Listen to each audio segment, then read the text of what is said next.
Et donc nous revoilà pour cette conclusion sur le bundle Soundtoys version 5. Voilà. Mon très cher. Et comme on vous l'a dit dans la précédente vidéo, ça va pas être bien compliqué de conclure. Ouais, il y aura plus que de moins a priori. Voilà. Donc commençons. Ouais, avec le premier point fort. L'originalité des effets proposés. C'est vrai que moi, ça me fait plaisir. Je comprends tout à fait les gens qui sont fans d'Universal Audio. Les plugins UAD sont très bien. Mais avoir 12 LA2A, 15 1176, et puis toujours le même Roland Space Echo, enfin d'ailleurs qui n'est plus proposé par Universal Audio, le Space Echo. Mais en gros, on a l'impression qu'il y a des lubies, il y a des stars en fait dans les plugins. On modélise toujours les mêmes trucs. Et c'est vrai que d'un côté, Soundtoys soit va chercher des raretés, soit fait des modélisations qui combinent à l'intérieur d'un plugin en essayant d'amener les choses ailleurs, d'aller plus loin. EcoBoy, c'est vraiment ça. Ça modélise plein de délais différents et ça permet de faire une sauce. Puis un truc unique à la fin. Ouais, il y a un peu un côté one plugin to rule them all. Exactement, avec le bel accent. Ouais. Oui, tout à fait.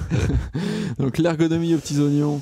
Ouais, parce que justement il y a ce côté, il garde quand même cet esprit un peu vintage, il faut le dire. Ouais, alors ça, moi je suis pas spécialement fan de ça, moi non plus. mais c'est pas gênant.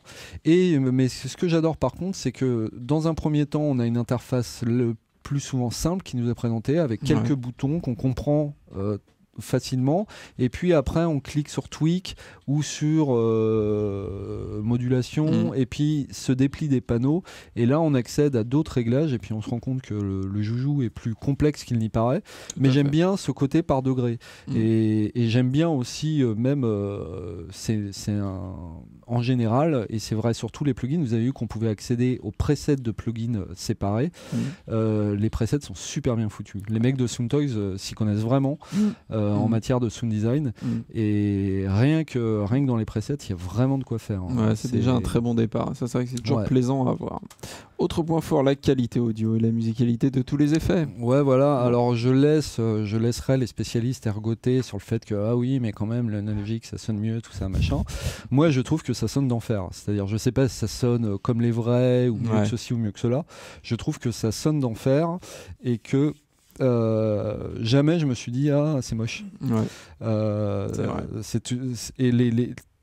Il y a vraiment un côté force de proposition dans cette suite. Toujours quelque chose d'intéressant, effectivement, quelle que soit la source d'ailleurs. Voilà. C'est limite, on l'a pas mis dans les moins parce que ce serait un peu gonflé de mettre ça dans les moins, mais c'est limite le défaut, quoi. C'est que ça propose toujours quelque chose d'intéressant et qu'à la fin on a envie de dire bon t'es gentil mais une chanson à terminer. Moi je voulais juste distordre un peu le son, quoi. Ça peut être un peu casse-bonbon, quoi. Autre point fort, la qualité des presets d'Effectrack. Ouais, on vous l'a dit, les mecs sont des bons sound designers. Voilà, ils ont fait des bons presets pour les plugins et pour l'Effectrack aussi. Donc tout ce qu'on vous a fait écouter dans cette émission était issu de presets de l'Effectrack. On a un petit peu tweaké parfois, mais bon. Et vous voyez que oui, c'est très bien foutu, quoi. Exactement. Les effets disponibles depuis le rack ou comme plugin autonome. Voilà, alors ça c'est plus un taquet à l'encontre peut-être de Slate, où c'est-à-dire que moi j'aime bien, en fait ce qui m'énerve dans les racks virtuels, c'est que finalement quand on les met après en insert de tranches, ils ont tous le même nom. C'est le même problème d'ailleurs pour Guitar Rig chez Native. C'est que tout finit par s'appeler Guitar Rig ou tout s'appelle Slate machin. Contact c'est pareil, et on sait plus après au moment de mixer dans sa stan qui fait quoi. Ça c'est un truc qui l'énerve depuis des années. Oui. Attention. Ah oui, non mais je râle mais tous les jours dessus, quoi. Et donc voilà, là on a la possibilité, quand on a besoin d'une chaîne complexe de la bâtir dans Effectrack, on va chercher son rack. Et quand on a juste besoin d'un truc, d'un délai tout bête ou de salir un peu une piste avec le décapitator, on met son décapitator et puis au moment où on mixe, on voit que c'est un décapitator. Donc ça, je trouve ça très bien. Il propose les deux, le choix, et ça c'est génial. Tout à fait.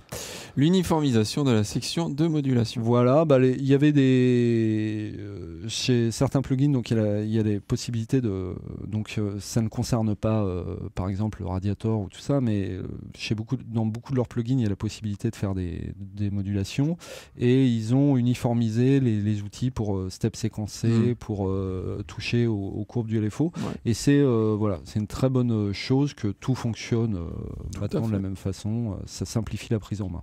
Tout à fait. L'excellent rapport à qualité-prix de l'ensemble. Et ben oui. ouais, faut quand même le signaler. Ouais, 500$. Voilà, c'est $500. Je sais, vous faites oui, c'est le prix d'une complète, c'est cher. Ouais. Pour 18, c'est ça, 18 plugins, ça fait $27 par plugin. Ouais, c'est ça. Alors si on compte et si on ne compte que les gros plugins, sans penser aux versions Little, on est quand même à $40 du plugin. Oui. Et très sincèrement, vu les plugins. Ouais, les plugins sont mortels, sont vraiment d'enfer. Si vous n'avez pas encore compris. Hein. Ouais. Le marketing et politique de prix intelligent, effectivement. Il faut saluer ça. Voilà, les versions Little, le fait que... voilà, j'en avais un peu plus que toi et du coup j'ai payé moins cher, ce qui fait que j'étais assez content. Moi j'ai narguer et tout, c'était cool. J'avais acheté pas mal d'upgrades. J'avais juste Ecoboy, j'avais acheté pas mal d'upgrades et ça m'était proposé à $145 au lieu de 500. Vous voyez que c'est un bel effort quand même qui est fait. Alors c'est une offre qui est limitée hein, quand même. Oui, attention soyez rapide, je crois que c'est le 31 décembre. Non, voilà, pour ceux qui ont déjà des plugins. Pour les autres, c'est 500, en sachant qu'il y a rarement quand même d'opérations discount chez Soundtoys. Souvent le Black Friday quand même. Et je crois qu'il l'avait fait l'an dernier, mais c'est pas si évident que ça. Okay. C'est pas à vérifier. Hein. Okay. Mais c'est voilà. Ça c'est vrai que c'est plutôt cool. Chez FabFilter ils font la même chose. C'est vrai que c'est quelque chose d'assez agréable de se sentir bon client, on va dire, d'être récompensé par ça. Ouais, c'est très sympa. Et puis les étudiants ont des discounts, je rappelle.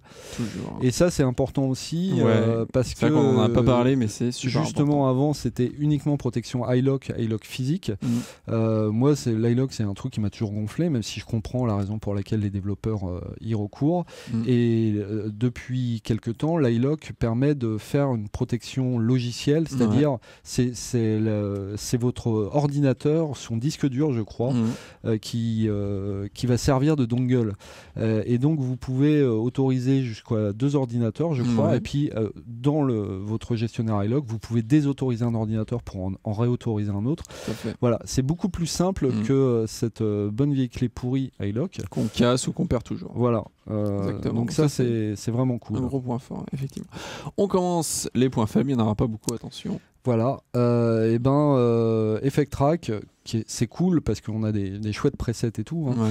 Mais oui... on pourrait s'attendre un peu plus au niveau fonctionnel, on l'a dit, le split, faire du signal. Splitter le signal, simplifier les contrôles. Les macros et tout ça, le contrôle. Ouais, c'est vraiment... alors le feedback est un truc intéressant, mais voilà, c'est maigre quand même. On attend mieux, peut-être pour la version 6, j'en sais pas. Ouais, on espère vraiment que Soundtoys va se bouger là-dessus. Voilà. Exactement. Et c'est tout. Voilà, c'est le seul point faible. Donc on lui décerne un award valeur sûre. Et 4 étoiles et demie sur 5. Voilà, alors vous direz pas qu'on est des gros vendus parce qu'on les a achetés comme tout le monde, les plugins. Et c'est juste, moi je pourrais vous dire, je mets cet award et on n'a pas mis 5 étoiles parce que l'Effect Track, effectivement, c'est perfectible. Mais je le pense sincèrement, si vous ne deviez acheter qu'un pack de plugins d'effets, en tout cas, parce qu'effectivement, il n'y a pas d'EQ, il n'y a pas de reverb, il n'y a pas de compresseur là-dedans. Ça pourrait être bien de celui-là. Ça couvre énormément de besoins. Ça fait des choses insensées parfois, c'est-à-dire que même des outils comme le Tremolo, une fois qu'on rentre dedans, on se dit dis donc, ça peut faire beaucoup de choses et des choses très intéressantes. Et c'est vraiment force de proposition. Et je vous le dis, même si vous n'avez pas les moyens de vous payer le bundle, regardez les plugins un par un. Rien que les Cowboys, c'est un truc de tueur. C'est clair. Donc voilà, si vous l'avez pas encore compris, on a vraiment adoré ces plugins qu'on connaissait déjà pas mal, à vrai dire. Donc voilà, l'émission est terminée. Si vous n'êtes pas abonné à notre channel, faites-le tout de suite. Sinon, pop en cucu. Et puis, on vous dit à très bientôt. Tweeter, tout ça. Voilà, Facebook, Twitter. N'hésitez pas à partager la vidéo si vous l'avez aimé. On espère que vous l'avez apprécié. Et puis, on vous dit à très bientôt pour un autre test. Ciao. Ciao.